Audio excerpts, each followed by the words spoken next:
113:34 पितर्यु परते पांडव सर्वाण्णः सुहृदः शिशून् अरक्षतां व्यसन्नतः पितृव्यौ क्व गतावितः।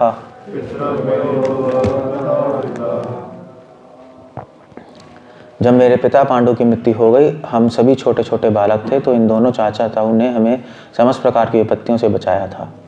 फिर वे सदैव हमारे शुभ चिंतक रहे। हाय वे यहाँ से कहाँ चले गए। पितर्यु उपरते,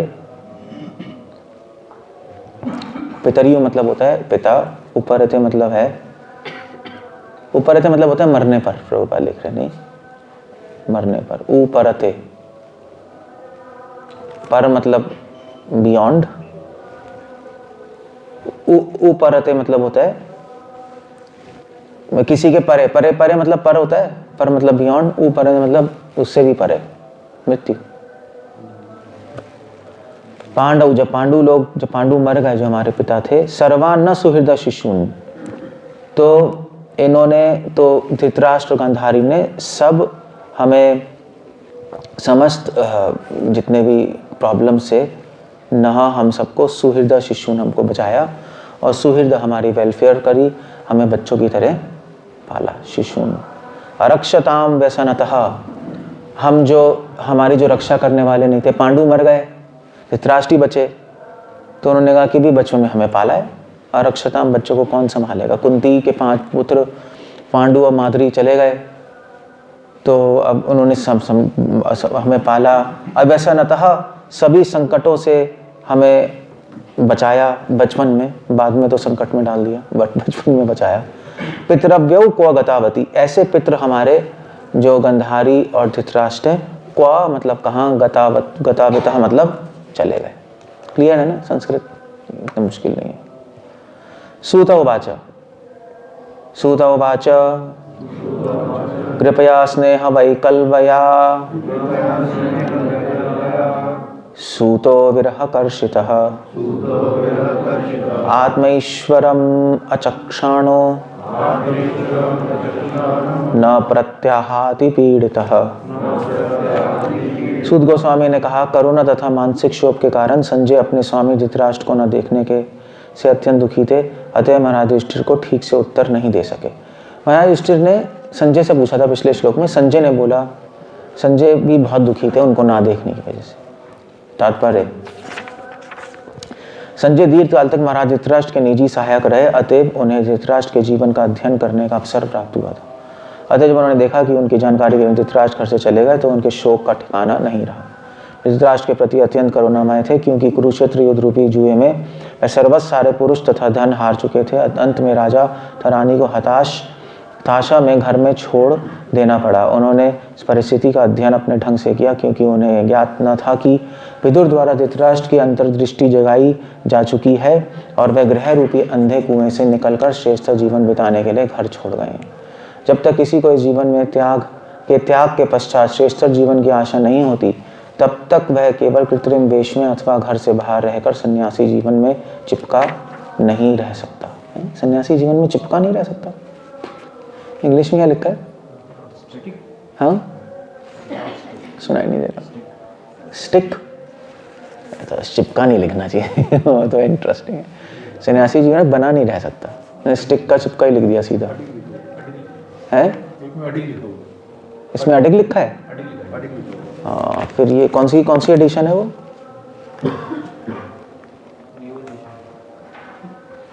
ये दिसंबर 2010 की है। हाँ, फिर इन्होंने सही अच्छा कर दिया। ये पुरानी है, इसमें अच्छे में एडिट कर रहे हैं। चलो अच्छा है, लेट्स गो। ओके, सो ये 2 श्लोक युधिष्ठिर महाराज अपने मन में सोच रहे हैं 34 में कि पांडु मर गए, सबको पता है नहीं, पांडव, धृतराष्ट्र और तीसरे कौन थे? 3 भाई थे ना,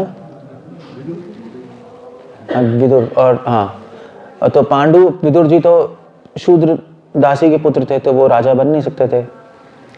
पांडु थे राजा, बट पांडु को शाप लग गया था ना कुछ, वो क्या हुआ था माधुरी,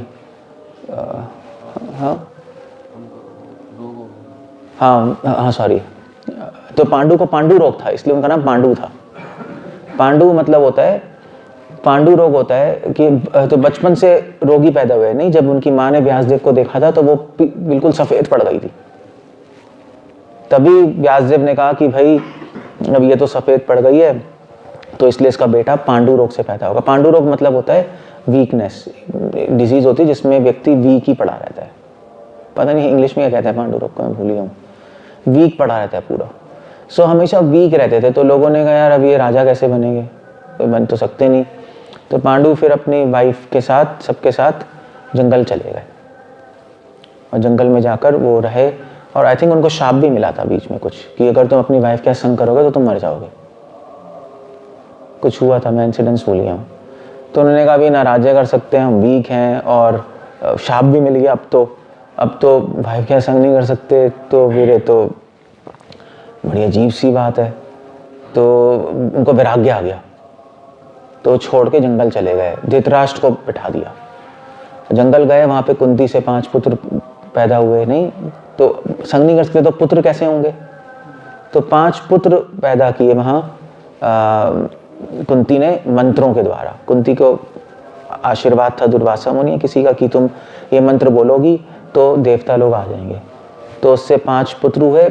सबसे पहला कर्ण हुआ जिसको उन्होंने बहा दिया डर के मारे कि लोगों को पता लगा कैसे होगा, मैं तो शादीशुदा नहीं, मतलब वो तो मतलब कर्ण आपका शादी से पहले हुआ था शादी के बाद नहीं, तो शादी के पहले हुआ था कर्ण। तो उन्होंने एक्चुअली कुंती ने ऐसे ही मजाक मजाक में मंत्र बोल दिया, उसने छोटी थी, आशीर्वाद तो मिल गया, असली में सूर्यदेव आ गए। तो सूर्यदेव ने कहा भी मैं आ गया और तो तुम्हारे बच्चा होगा तो गड़बड़ है। तो उन्होंने कहा चलो कोई नहीं, हो गया बच्चा। तो उन्होंने कहा कि अब बच्चा होगा तो सबको पता लग जाएगा मैं प्रेग्नेंट हो गई, तो उन्होंने कहा कोई नहीं कान से होगा, तो इसलिए उसका नाम क्या पड़ा कर्ण, और फिर उन्होंने बहा दिया उसको, कहीं छोड़ के आ गई।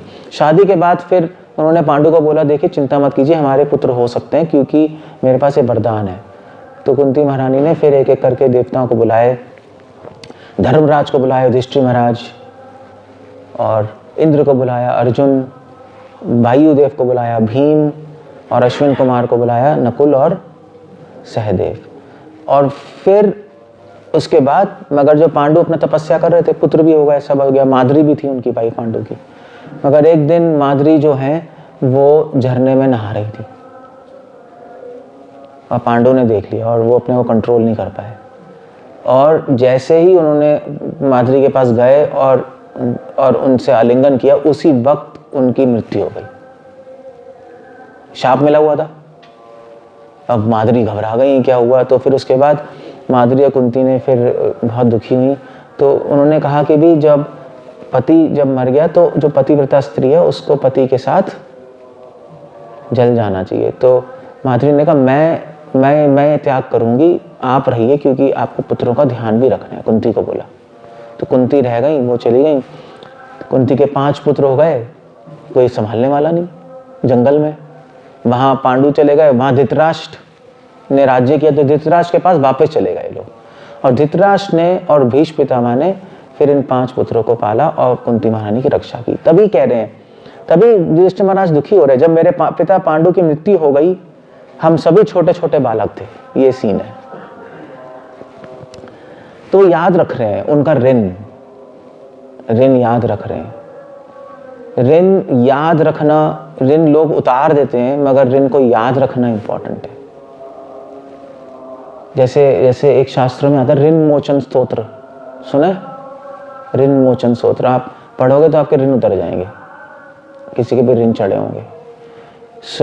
बट ऋण तो उतारना ही चाहिए, ऑफ कोर्स ऋण अपने पे रखना नहीं चाहिए, मगर ऋण को याद रखना चाहिए कि हम उनके ऋणी। ऐसा नहीं हमने उतार दिया खत्म हो गया, चलो अभी हो गया, चलो अभी खत्म हो गया, अब ठीक है तुमने किया था हमने तुम्हारे लिए कर दिया, अब खत्म है बस। ये अच्छे लोग नहीं होते। अच्छे लोग ऋण उतारते भी हैं फिर भी याद रखते हैं कि मैं ऋणी हूँ। युधिष्ठिर महाराज ने ऋण उतार दिया था। युधिष्ठिर महाराज बड़े हो गए, उन्होंने फिर धृतराष्ट्र और गांधारी का ध्यान रख रहे हैं। अभी उनके बच्चे मर गए, सब मर गए, महल में रह रहे हैं, पिछले आया था नहीं, युधिष्ठिर महाराज उनको देखभाल कर रहे थे, बट स्टिल वो अपने को ऋणी मान रहे थे। ऐसे ही भगवान के साथ है, भगवान के हम ऋणी है। भगवान से इतना सब कुछ मिला है, हमें सभी कुछ मिला है, मतलब हमारा है ही क्या। बट तो हम भगवान के तो ऋणी है और भगवान का ऋण कभी चुका भी नहीं सकते। बट स्टिल भक्ति क्या है? भक्ति मतलब है हम भगवान का ऋण चुकाने की कोशिश कर रहे हैं, यही है ना भक्ति, मतलब यही है। अगर एक दृष्टिकोण से देखा जाए तो भगवान ने हमारे लिए इतना किया है, ऋण चढ़ गया, अब हम भगवान का ऋण उतारने के लिए उनकी सेवा करेंगे, यही भक्ति है ना। जैसे माता पिता का ऋण चढ़ा है तो अब फिर उनकी सेवा करेंगे, हम उससे उतरेगा। बट तो डिवोटी भगवान का ऋण उतारता है भक्ति करके, मगर फिर भी डिवोटी ऐसा नहीं है कि चलो अब हमने भक्ति कर रहे अब तो ऋण उतर रहा है, नहीं। ऋण चाहे उतर भी जाए, वैसे तो भगवान का ऋण कभी नहीं उतरेगा। बल्कि भक्तिसिंह ठाकुर उल्टा कह रहे हैं, आप जितनी भक्ति करोगे उतना ऋण और बढ़ जाएगा, क्योंकि भगवान फोर्स नहीं है आपकी सेवा स्वीकार करने के लिए, वो सेवा भी स्वीकार कर रहे हैं अपनी कृपा से, तो और ऋण चढ़ गया तो ठीक है। मगर कोई डिवोटी सोचेगा ना मैं इतनी भक्ति कर रहा हूँ अब तो ठीक है, अब तो अच्छा है, भगवान ने इतना किया, मैं भगवान के लिए इतना कर रहा हूँ, दैट्स अ बैड थॉट। भगवान ने इतना मेरे लिए इतना किया, मैं भगवान के लिए कुछ भी नहीं कर पा रहा, ये डिवोटी सोचता है। चाहे सब कुछ कर रहा है फिर भी सोचता है कुछ नहीं कर पा रहा। युधिष्ठिर महाराज चाहे सब कुछ कर रहे हैं धृतराष्ट्र और गांधारी के लिए, फिर भी सोच रहे हैं कि मैं कुछ भी नहीं कर पाया उनके लिए। ये एक महान भक्त है। नहीं, दोनों चीजें माइंड में होती हैं। अगर आप भगवान के लिए कुछ भी नहीं कर रहे और फिर सोच रहे मैं कुछ नहीं कर रहा, वो कोई उसका कोई मतलब नहीं है, वो तो गंदा आदमी है। इसलिए कह रहे हैं, तो इन दोनों चाचा ताऊ ने हमें समस्त, चाचा ताऊ कौन हो गए? अच्छा, विदुर ने हमें समस्त प्रकार की विपत्तियों से बचाया था, वह सदैव हमारे शुभचिंतक रहे, हाय वह यहां से कहां चले गए। युधिष्ठिर महाराज को इस बात का दुख है कि वो सेवा नहीं कर पा रहे और धृतराष्ट्र और गांधारी की। एक भक्त हमेशा सेवा की सोचता है, सेवा नहीं दे पा रहे उनको। एक भक्त सेवा लेने में इंटरेस्टेड नहीं है, सेवा देने में इंटरेस्टेड है। युधिष्ठिर महाराज ने ये नहीं कहा कि भी ठीक है चलो अब धृतराज गांधारी आप लोग आराम से बैठिए, हम राज्य संभालेंगे। युधिष्ठिर महाराज ने कहा कोई प्रॉब्लम नहीं है, आप जब आप हैं आप रहिए, हम आपके सेवक रूप में रहेंगे, एज ए असिस्टेंट हम काम करेंगे। इस तरह से हुआ। युधिष्ठिर महाराज को वैसे तो भगवान ने राजर्षि यज्ञ में राजा घोषित कर ही दिया, राजा बन ही गए थे, but as a custom, as a etiquette Yudhishthir Maharaj फिर भी युधिष्ठिर महाराज को राजा नहीं बोलते थे। नहीं, यही बोलेंगे और ये थोड़े ना बोलेंगे ये दास इधर आ, राजा नहीं बोलते थे। उनको इसी फीलिंग नहीं आने दी कि वो राजा से हट गए, गांधारी रानी से हट गई, दे वर मैनेजिंग, बट वो इस उनके सामने ऐसा प्रोजेक्ट कर रहे थे कि हम आपके बिहाफ पे मैनेज कर रहे हैं। ये एक अच्छा रूलर है। ऐसे कृष्ण भगवान जब मथुरा गए, मथुरा में कंस को मार दिया, तो मथुरा में किसको किंग बनाया कृष्ण भगवान ने? उग्रसेन, उग्रसेन को राजा बनाया। और उग्रसेन जो थे राजा तो बन गए, मगर उग्रसेन ने फिर कृष्ण भगवान को राजा बनाया। उन्होंने कहा छोड़ो अब, क्योंकि मथुरा में जरासंध ने अटैक किया, फिर वहां से कृष्ण मथुरा से द्वारका चले गए। द्वारका में उग्रसेन ने कहा कि तुम राजा बनो। कृष्ण ने कहा ठीक है, आपके बिहाफ पे राजा बनूंगा। उन्होंने कभी फीलिंग आने नहीं दी उग्रसेन को कि मैं राजा बन गया, आप अब राजा नहीं हो। इसको कहते हैं मर्यादा, इसको कहते हैं एटिकेट्स। युधिष्ठिर महाराज धर्मराज है, तो धर्म परफेक्ट रिलीजन क्या होता है वो हमें सिखा रहे हैं, हमें सिखा रहे हैं। anyway, तो और उसके बाद कह रहे हैं, तो ये पूछा उन्होंने संजय से, संजय क्या हो गया क्या नहीं। युधिष्ठिर महाराज को पता नहीं कि विदुर जी ने इंस्ट्रक्शन दी है। विदुर जी ने इंस्ट्रक्शन तो दी थी, मगर युधिष्ठिर महाराज को ये नहीं पता कि धृतराष्ट्र ने कन्विंस हो गया और वो अपने स्पिरिचुअल लाइफ करने निकल गए। वो सोच रहे हैं वो सुसाइड तो नहीं करने चले गए, लज्जा के मारे, अब तो कुछ भी नहीं रहा हमारे पास, ये भी नहीं रहा वो भी नहीं रहा, अब क्या करें, कैसे शक्ल दिखाएं प्रजा को और इनको। तो उन्होंने सोचा सुसाइड करने चले गए, इसलिए वो दुखी हैं, कहाँ चले गए, सुसाइड करने चले गए। हमारी युधिष्ठिर महाराज सोच रहे मेरी वजह से इतने सारे इनोसेंट लोग मरे, अब धृतराष्ट्र ने भी सुसाइड कर ली, उन्होंने भी अपनी जान दे दी। तो सूता गोस्वामी ने कहा कोरोना तथा मानसिक क्षोभ के कारण संजय अपने स्वामी धृतराष्ट्र को न देखने से अत्यंत दुखी थे। संजय एक बहुत ही एक्सपर्ट सर्वेंट थे और व्यासदेव के शिष्य थे, सो स्पिरिचुअल भी थे। संजय को तो व्यासदेव की कृपा से कुरुक्षेत्र का युद्ध देख पाए। सो इसलिए मगर संजय जो थे एक एक्सपर्ट थे दास और सर्वेंट और मास्टर के रिलेशनशिप को समझने के लिए। जब धृतराष्ट्र राजा बने तो ये इशू उठा था कि धृतराष्ट्र का सेवक कौन बनेगा। अब राजा का जो सेवक बनेगा, पर्सनल सर्वेंट, सेक्रेटरी और रथी एक्चुअली, वो कौन बनेगा, उसके लिए बहुत सारे लोगों को बुलाया गया और इंटरव्यू हुआ। और महाभारत और नीति शास्त्रों में लिखा है कि राजा का सर्वेंट बनने के लिए बहुत सारी क्वालिफिकेशन होनी चाहिए, ऐसे कि मूर्ख को थोड़े ना बना देंगे। सो पूरी लिस्ट है कि उसमें ये गुण होना चाहिए, ये होना चाहिए, ये होना चाहिए, ये होना चाहिए, उसको बहुत इंटेलिजेंट होना चाहिए, उसको अपने पास सीक्रेट्स रखनी चाहिए, उसको राजा की पहले से उनकी मंशा समझनी चाहिए। ये सारे गुण होने चाहिए। संजय में सारे गुण मिले। विदुर जी ने इंटरव्यू लिया, विदुर जी इंटरव्यू ले रहे थे सबका, संजय सेलेक्ट हुए और संजय लकीली व्यासदेव के शिष्य भी निकले। He was spiritual and Sanjay काफी बार धृतराष्ट्र को समझाते थे कि आप गलत कर रहे हैं, विदुर जी सही कह रहे हैं, आप छोड़ दीजिए। धृतराष्ट्र काफी बार संजय से, महाभारत पढ़ लो, धृतराष्ट्र काफी बार संजय से पूछ रहे, संजय मैं अभी डिस्टर्ब्ड हूँ, मुझे कुछ सुनाओ। संजय फिर इतिहास से, पुराणों से स्टोरी सुनाते थे। तो संजय केवल मतलब he was a very expert man, उनको सारे पुराणों की नॉलेज भी थी कि ऐसे व्यक्ति ने किया, ऐसे किया, वो विकेट आदमी का ऐसे हुआ। धृतराष्ट्र को बार बार याद दिलाते थे कि आप सही नहीं कर रहे हैं, आपका अंत ठीक नहीं होगा।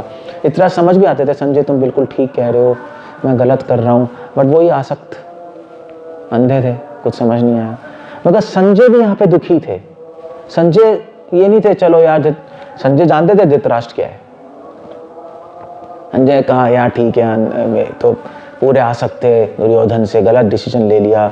भागवतम कह रही है, महाभारत कह रही है कि पूरा महाभारत का युद्ध दुर्योधन की वजह से नहीं हुआ, धृतराष्ट्र की वजह से हुआ है। धृतराष्ट्र रिस्पॉन्सिबल थे। धृतराष्ट्र चाहते दुर्योधन को, मना राजा थे, हटा के सीधा युधिष्ठिर महाराज को ले आते, बट नहीं कर पाए। धृतराष्ट्र इस बात के लिए लज्जित भी थे, इसलिए उनको बाद में समझ आ गया विदुर जी सही कह रहे हैं, निकलो यहाँ से यार, अपनी लाइफ परफेक्ट करो। तो संजय को पता था एग्जैक्टली इनसाइड आउट धृतराष्ट्र कौन है। तो धृतराष्ट्र चले गए तो वो कह सकते थे चलो अच्छा हुआ यार, एटलीस्ट चले गए, कुछ अकल तो आई उनको। बट धृतराष्ट्र, संजय दुखी थे कि वो चले गए। इस बात के लिए दुखी थे कि वो स्पिरिचुअल लाइन में नहीं आ पाए, आसक्त रह के उन्होंने अपनी लाइफ वेस्ट कर दी। मगर संजय को क्योंकि पता नहीं कि वो एक्चुअली विदुर जी के साथ रात को निकल गए तपस्या करने के लिए, इसलिए संजय दुखी थे। अतएव महाराज युधिष्ठिर को ठीक से उत्तर नहीं दे सके। दोनों युधिष्ठिर महाराज संजय को पता नहीं एग्जैक्टली क्यों गए हैं, क्या एजेंडा है जाने का। रात को ही निकल गए, आ गया है नहीं, धृतराष्ट्र बिना बताए निकल गए, पता है नहीं क्यों जा रहे हैं। सुबह ढूंढा कहाँ है, उनके कक्ष में गए कहाँ है। सो उन्होंने सोचा कि पता नहीं वो शर्म के मारे निकल गए, क्या हुआ क्या नहीं हुआ। और विदुर जी भी चले गए, एग्जैक्टली क्या हो रहा है, सब घबरा गए, किसी को खुशी नहीं हुई। दैट्स द होल पॉइंट, किसी को खुशी नहीं हुई, सब दुखी थे। इसको कहते हैं मर्यादा, धर्म। संजय भी धर्म पालन कर रहे हैं। तो एक डिवोटी जो है उसकी लाइफ में दोनों चीजें हैं, स्पिरिचुअल लाइफ और धर्म। ऐसा नहीं है कि हम आध्यात्मिक जीवन फॉलो कर रहे हैं तो धर्म की धज्जियां उड़ा दें, ऐसा नहीं होता। जैसे भी मान लीजिए यहाँ पे, जैसे मान लीजिए कितने सारे डिवोटीज हैं, है ना। सो अब डिवोटीज में सीनियर कौन है, जिसका भजन बड़ा है ना, ज़्यादा साल से भक्ति में वो ज़्यादा सीनियर है। ऐसे ही होता है, जय भजे सही बढ़। बट धर्म ये नहीं कहता, धर्म कहता है जिसकी एज ज़्यादा है, जो नॉलेज में ज़्यादा है, स्पेशली जिसकी एज ज़्यादा है वो तो आदरणीय है ही, है ना, उसको आदर देना ही चाहिए। अब किसी की एज ज़्यादा है और वो बिल्कुल नया डिवोटी है और कोई यंग डिवोटी है जिसकी एज बहुत कम है मगर वो कई साल से है, तो क्या उसको आदर नहीं देना चाहिए? उसको आदर देना चाहिए, क्योंकि वो वृद्ध व्यक्ति है, वृद्ध व्यक्ति का आदर होना चाहिए। सो ऐसा नहीं अभी मैं बड़ा हूँ, मैंने इतने साल भक्ति की है, तुम कहाँ से अभी भी आए हो बूढ़े खुसट। That's not the whole idea. धर्म और भक्ति को साथ में लेके चलना बहुत ज़रूरी है। ऑल्दो कृष्ण ने बोला है सर्व धर्मान परित्यज्य, वो इसलिए नहीं बोला सारे धर्मों को ऐसे ही त्याग दो, वो इसलिए बोला है कि अगर भक्ति और धर्म में कॉन्फ्लिक्ट आए तब धर्म को त्याग देना चाहिए। कॉन्फ्लिक्ट समझते हो ना? कॉन्फ्लिक्ट कैसे कहेंगे? अगर भक्ति और धर्म में कभी विरोध आए तो धर्म को त्याग देना चाहिए, अदरवाइज नहीं करना चाहिए। व्यासतीर्थ तो यहाँ तक कहते हैं, एक एग्जांपल देते हैं, अगर दो गाय लड़ना शुरू कर दे तो क्या करोगे? एक गाय को मार दोगे? नहीं, दोनों को अलग अलग करके बांध दोगे, क्योंकि गाय की हत्या नहीं कर सकते। ऐसे ही धर्म भी एक गाय है, भक्ति भी एक गाय है। अगर दोनों एक दूसरे के एंटी हो जाए, दोनों कहीं ऐसी सिचुएशन आ जाए, भक्ति कुछ कह रही है, धर्म कुछ कह रहा है, तो क्या करना चाहिए? धर्म को छोड़ दें? बताओ, धर्म को छोड़ नहीं सकते, हाँ, धर्म को मार नहीं सकते। पूरी कोशिश करनी चाहिए कि धर्म और भक्ति साथ में चल जाए। फिर भी नहीं हो रहा, तब सर्व धर्मान परित्यज्य, इस सिचुएशन में करनी चाहिए, अदरवाइज नहीं होगा। युधिष्ठिर महाराज ने पूरे जीवन धर्म पालन किया, भक्ति भी की। हाँ, मगर जब भगवान ने कहा झूठ बोलो, अश्वत्थामा मर गया, तब उनको धर्म त्याग देना चाहिए था, क्योंकि वो सिचुएशन ही ऐसी है, उसमें साथ में हो ही नहीं सकता, दोनों हो ही नहीं सकता, क्योंकि मारना भी था द्रोणाचार्य को, भगवान का ऑर्डर भी था। सो इस तरह से हम लोग समझते हैं। सो हमेशा ध्यान रखना चाहिए, अगर आप धर्म पालन नहीं करोगे, भक्ति करोगे, तो क्या होगा? फिर लड़ाइयाँ होंगी डिवोटीज के बीच में, तब लड़ाइयाँ होती है। तभी तो जैसे भी अब माता जी वहाँ बैठी हैं, आप लोग यहाँ बैठे, हमने बीच में पाथवे छोड़ा है ना। पाथवे क्यों छोड़े?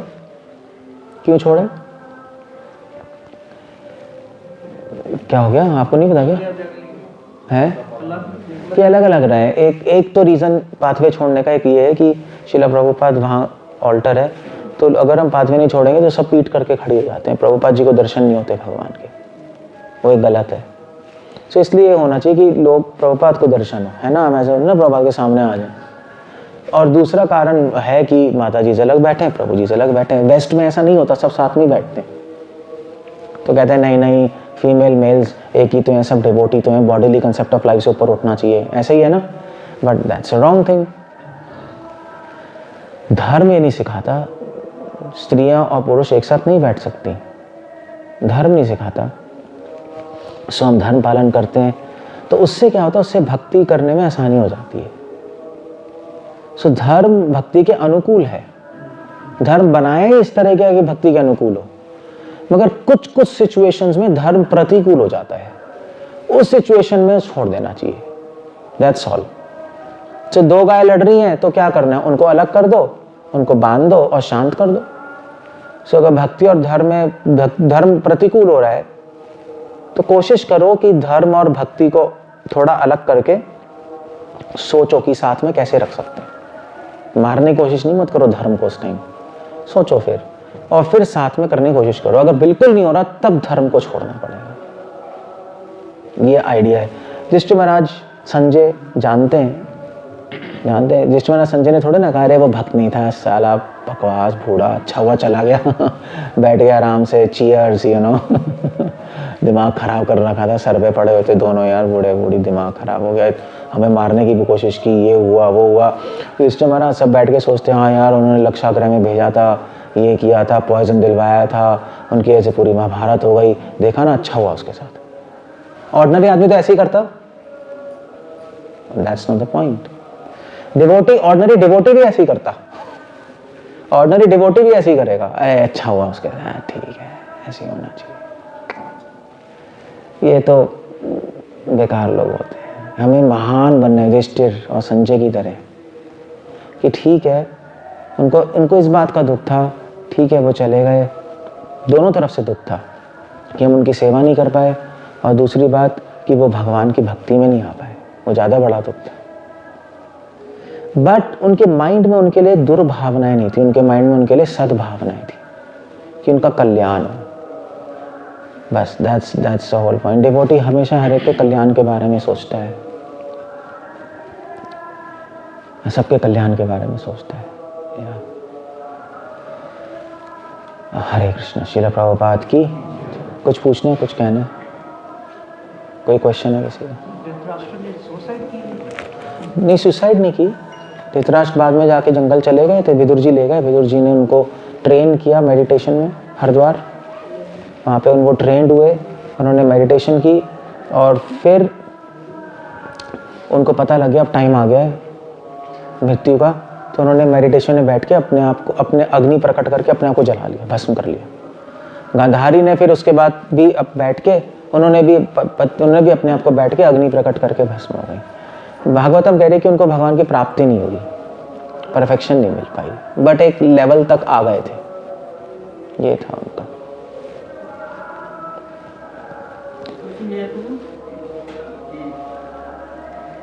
वो मतलब उतने भक्त नहीं है, फिर उन्होंने अग्नि कैसे प्रकट कर ली? तो फिर अग्नि क्या है? अग्नि तो कोई असुर भी कर सकता है। भक्ति से अग्नि प्रकट होती है क्या? वो तो मेडिटेशन है, टेक्निक है, उससे कर ली। यही तो बात है, हम लोग बस इसी को वैल्यू देते हैं। भक्ति से अग्नि प्रकट हो जाएगी, भक्ति से उड़ जाएगा, वो उड़ रहा है तो भक्त है, वाह। तभी तो भारत में कंफ्यूज होते हैं लोग, वो योगी उड़ रहा है, कितना बड़ा भगवान का भक्त होगा। ये सब कोई भी कर सकता है, मेडिटेशन टेक्निक्स हैं, आप सीख लोगे तो आप कर सकते हो, आप भी कर सकते हो। रावण भी कर सकता था, वो तो उड़ते थे हवा में, राक्षस लोग नहीं, तो क्या भक्त थे? इसको कुछ लेना नहीं भक्ति से।